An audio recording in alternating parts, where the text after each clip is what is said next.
Does the Jewish world observe Mother's Day? Mother's Day was just celebrated here in America.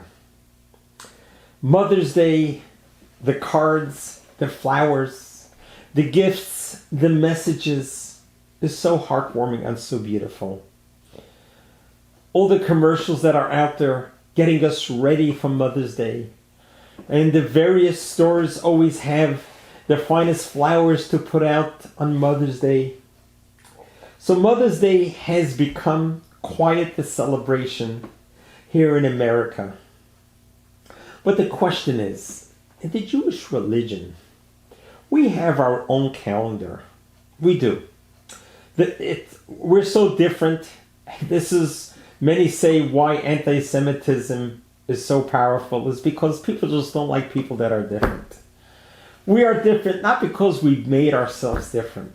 We are different because God decided to give us a certain task in life.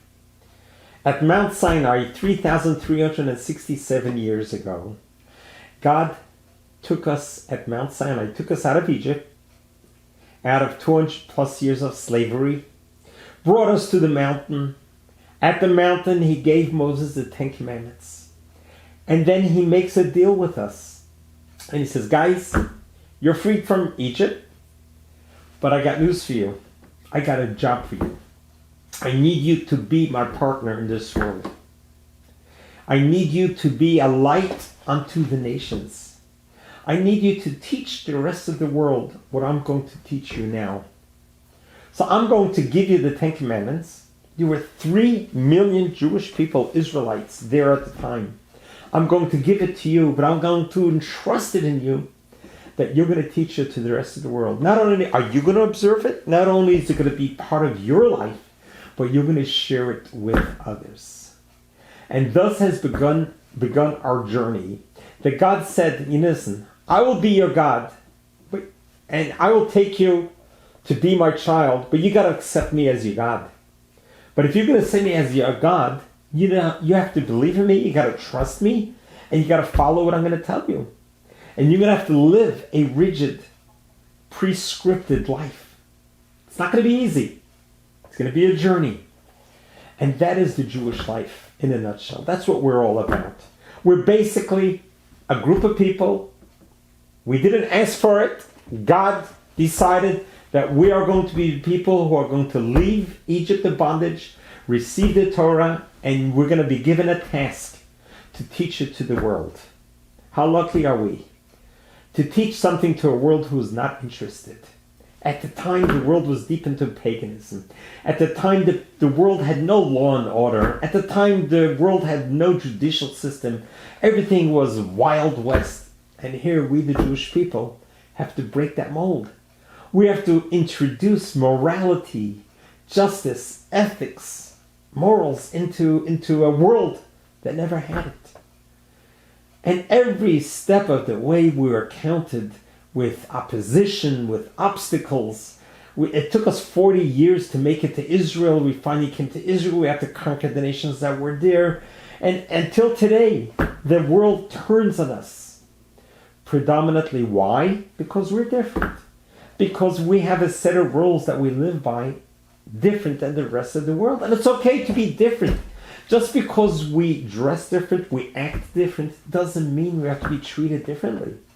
One of the most popular things that sets us aside from the rest of the world is the food that we eat could only be kosher food. We cannot mix milk and meat. We keep the Sabbath day holy. There's one day a week. No matter what we're doing, where we're at, everything stops Friday night and sunset until Saturday night. No electricity, no traveling, no cooking. There's a whole set of guidelines how to make Saturday holy. And that's just once a year. It's every single week. Every single week, Saturday arrives. And we pause, we stop, we get dressed up, we eat the finest of foods, we spend time with family, we connect with our spouse, with our children, with our guests around the table, with our community, with our synagogue. It's blissful. It's like going to paradise, to heaven for 24 hours. It's beautiful. You got to try it.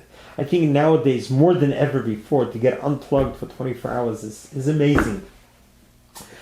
Thus, we have our own calendar. The American calendar begins in January and ends in December. The Jewish calendar begins in what's known as Rosh Hashanah, the beginning of the year, which is around September time, and ends by the end of September. So the 12-month cycle is a different cycle. It's a lunar cycle versus the solar cycle. So the Jewish Hebrew month, there is either 29 days or 30 days, versus the solar month has either 30 days or 31 days, etc.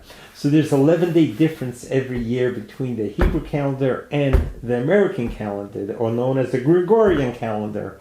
And every 3 years, we're about 30 days off. So the Jewish calendar adds an extra month, which is a leap year. All that being said, we have our own calendar. We have our own set of holidays. Where does Mother's Day fall in the Jewish calendar? You ready for the answer? By the way, please subscribe to this channel if you haven't yet.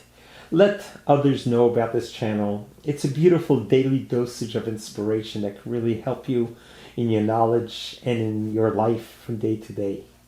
So where does Mother's Day fall into the Jewish calendar? Ready for it? Or as they say, wait for it? The answer is, every day is Mother's Day. That's not just a euphemism. Literally. In the Jewish religion, we have no choice about this. It's the 5th commandment. Every single day, we must honor our mother. It's in the 10 commandments, number 5. There's nothing we can do about it. We were given that at Mount Sinai. God said you got to honor your father and your mother. Daily, every single day of your life. When you do it, you'll be blessed with long days. You'll live long. So what does it mean to honor your mother? It means every day of your life to think about your parents. That's interesting. It doesn't say you must love them, because some parents don't make it easy to love them. There's a difference between loving your parents and honoring your parents. Honoring your parents is no matter what they do to you, the good, the bad, the ugly, they're still your parents. Without them, you and I wouldn't have been created. So there needs to be a certain level of recognition, of appreciation, and to be able to honor them no matter what. That is a very Jewish concept. We honor our mothers every single day. And the sages write about a great Rabbi Tarfon, just as an example, what he used to do to honor his mother. When his mother would wake up in the morning, he would go into the bedroom, put his hands on the ground so his mother could lay her feet on his warm hands instead of the cold floor. That's just one example. There are many examples of honoring your parents that to the extreme. But Mother's Day needs to be every single day. And you need to think about it, not to take it for granted. Both of my parents have passed on. But I had the fortunate gift. I am one of 10 children. I'm number 8 on the bottom of the line. And I was very fortunate that my parents came to live with me to the end of their life. And I had the honor and opportunity to nurse them as the sun set for them. There's no greater gift than to be able to do that. So the answer to the question, where's Mother's Day in the Jewish calendar? It's every day. Remember, the clock keeps on ticking forward. Life is short. Honor your parents. You'll be blessed with long years. God bless you. God loves you.